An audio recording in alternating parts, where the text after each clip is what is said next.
joining me for a session episode on leadership. So I've been coming here on Saturdays and hoping to add some value to your understanding or your journey of leadership. I'm a community leader. I also work in an organization around leadership. So I come live on Saturday mornings, 11 a.m., and talk about anything related to leadership. So I've spent the last few sessions talking about how to manage strategically. And today, after the amazing, incredible, and unbelievable thing that happened to me last night. So I was at the Precious Awards 23 and a finalist nominated for an award under the leadership category. And there were two other amazing finalists up for the same award. And somehow it came as a shock to me anyhow that I won the award. And I think I'm sharing this with you because if you are one of those people that very much resonate with my style of leadership or are a community activist, you will totally be able to understand where I'm coming from. So those of us who work in the community and believe in making change, are mission driven, and impact matters to us. We don't do what we do for accolade. We do it because we see it as a social responsibility. Now, I know that many of my colleagues within the sector will probably agree with me when I say that most of us lead from behind, or the style of leadership that is prevalent in communities is servant leadership, which sometimes doesn't see anyone. There's no visibility in servant leadership. And I want to make this point so that you can take away with you and start thinking about how you present yourself and how others see you. Now, last night I had a very interesting conversation with two other women, and we talked about visibility. We also talked about leading from the front and leading from behind. I can tell you from my personal experience, we absolutely need to be leading from the front.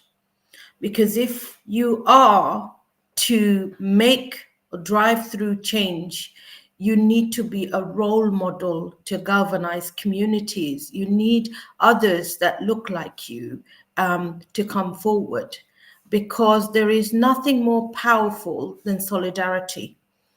But that doesn't happen if you're not visible.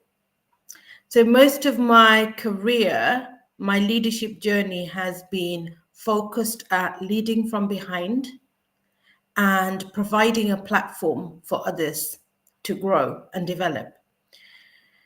And I think what has changed for me, and I hope the same will change for you, is the understanding that you need to lead from the front. And it is extremely humbling to be in a role of responsibility, to hold a title that maybe many would not want to, or many would not appreciate holding. But for me, it's not about, and I'm saying this to you as well, it's not about the title you hold. It's rather about the responsibility that you hold. And anybody in a responsible position needs to be visible. And the reason being is it will give other people the courage to also step up. I have been working with women who are afraid of putting themselves for top ranking positions. I have been working with women who actually like fear putting themselves out there, especially in the front line, because there's a very high expectation from leaders, what others expect from someone in a leadership role. And I've noticed that some of the best leaders that I know in my community are the ones who are leading from the back. But I think we need to change servant leadership. I believe that servant leadership needs to change if we are to make greater impact in the world, if we are to change the way things are at present, if we are to change what leadership looks like now.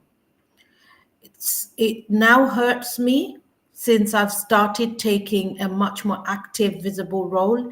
It hurts me to see leaders who are doing powerful things, or actually they want to do more, but the barrier and the stumbling block is that lack of visibility. So I know I'm going on a bit about visibility, but I can't begin to emphasize how important it is. And servant leadership. So just quickly looking at my notes, we need to stop leading from behind and be front facing, because the next generation of leaders, boys and girls, particularly because I advocate for women to lead, I'm going to talk about girls. So the next generation of young women need to see women like me on the platform. They need to see women like me as a role model, because if they don't, the evidence suggests that there isn't a place for them in those top tables. And so, as much as we believe in servant leadership, I think servant leadership should change. Now, I might be the only person who speaks like this, but I think, we have to embrace changing or innovation, and leadership is not in any way a precious thing, that it shouldn't be also considering how we should be innovating to make change in the world. Because just like mobile phones, AI and technology is moving forward and things are rapidly changing. I think in the community, in our sector, the voluntary sector in particular, we need to be thinking about how we should be changing things, and stop trying to conform to what people are telling us it should look like. Stop trying to conform to what you read in the books. Think about your own journey and think about the blockages you are currently having. If you are struggling to move forward, start to question yourself. Is it because you lack visibility? Is it because you don't have the courage to put yourself at the front? Is it because you were conditioned to believe leadership means you lead from behind? There is a time to be at the front and there is a time to be behind. Right now, women like me need to be at the front. So the award ceremony last night was a fantastic opportunity to meet some wonderful women that are trailblazing in the area of leadership. And for Luke, I can't thank you enough for starting the Precious Awards 17 years ago. And I tell you what, recognition is so important to our growth. But how can we be recognized if we don't feel courageous enough to be visible? So there you go. Visibility is intertwined with recognition. Recognition is just one way we become visible. When you receive an award or a certificate, you're recognized for something, you're acknowledged for something, then yes, you become visible. But your visibility needs to be more than that. And when I started this journey of visibility, I didn't have an end goal. My end goal is probably to inspire thousands and millions of next generation Asian Muslim girls to believe that if I can, they can too. And that doesn't have an end goal for me. So I am so humbled that I sat or stood in a room next to so many incredible women doing incredible things. And I was one of 3 finalists and I won, although I say, and I've said it a few times, I share it with my sisters. That does not stop me on my visibility journey. It's so important. For me, legacy is about the impact we make on others. And if there is something that you take away from my conversation this morning that impacts your journey or empowers you or uplifts you, then I will feel like I have done my job. Coming here on Saturday mornings in my own time, choosing to do this. Would be great to hear from you. Any comments will be most appreciated. If you haven't already subscribed to my channel, please do. It's not too late. Subscribe to my channel and please do comment. Any questions you have, I'm more than happy to cover it at my next Saturday's session. The other thing I want to talk about, I think the last thing I will say today is around solidarity.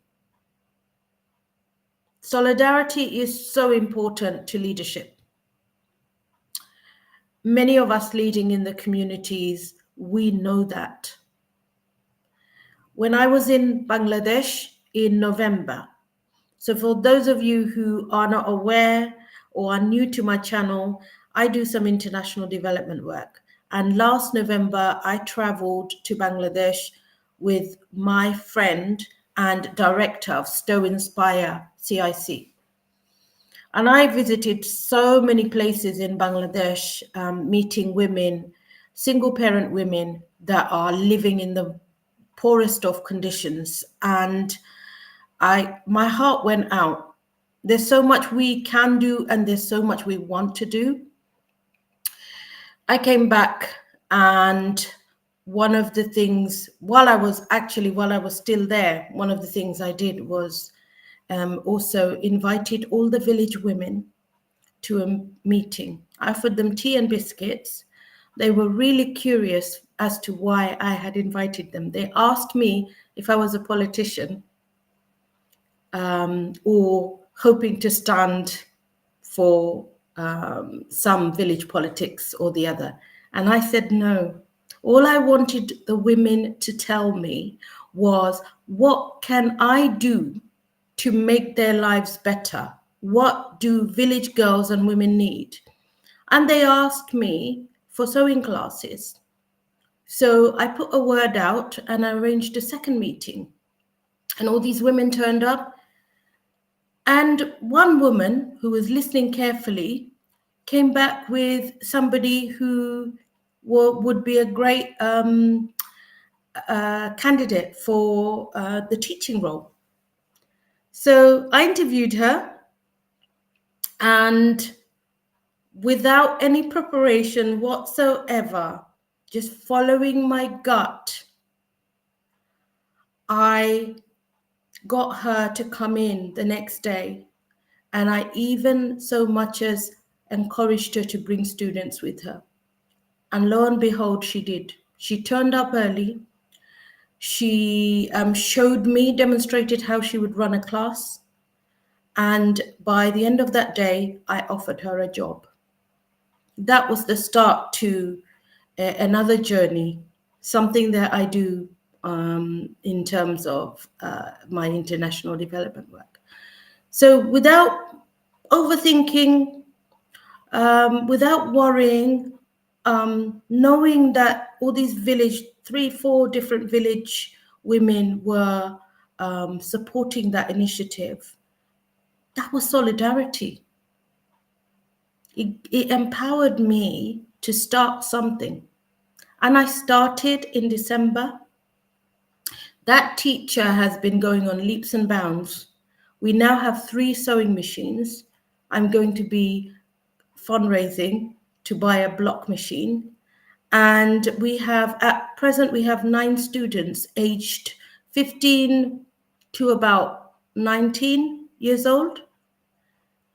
What is really powerful, incredibly powerful, and I think we don't say this openly, especially those who lead, is that those 15, 16, 17-year-old girls, they're not in school, they're not in college. We are talking about a third world country like Bangladesh. What these girls' future would have held is marriage. Those 16, 17, 18-year-olds are probably right now at risk of getting married really young, no educational opportunities. Yet, I wanted to be able to provide an opportunity for them to learn a life skill that would help them become financially independent. So, watch this space. I give that example as an example of the power of solidarity. Had those women not turn up, had those women not supported me to find a teacher, I would never have felt encouraged to start sewing classes in a village in Bangladesh. And yes, I pay the salary of the teacher, and who knows where it will go. My vision is that one day it will lead to 40, 50 jobs, maybe. I don't know. But all I know is I've started something, and the energy is there, and the goodwill is there. And that means I am feeling empowered. So when I came back from Bangladesh, again, I sent word out and organized a meeting with some young women. And at the first meeting, I asked the young women whether they want to get involved. Now, as a direct result of that meeting, I had 7 young women who were very keen. And there was 2 things that these young women said to me. They were aged between 15 to 19. They said they want to learn fundraising. And the second thing was they want to learn leadership. How do you lead? And my answer to both of them, I'm an activist after all, is that the only way you learn is by doing it. I can give you books. I can direct you towards books that you can read, podcasts, but the only way you're ever going to learn is by doing it. And so the solidarity was there again from those young women, the 7 young women, and their families, as in their mothers, who are the wind beneath their wings. And before you knew it, these young women organized an event and managed to raise over £2,000. Again, solidarity. Solidarity is crucial. It's not enough to hold a position or a title. Community leaders need to lead from the front.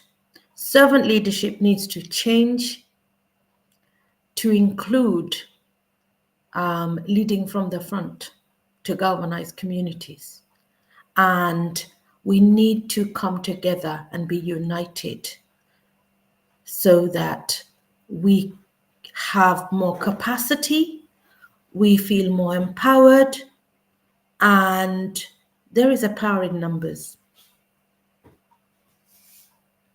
And we grow together, we make impact together. This is always much more powerful than that alone or this alone. That is much more powerful. That's solidarity. So I'm going to leave you with that thought. Have a wonderful Saturday. And till next Saturday, I will see you then. Bye-bye.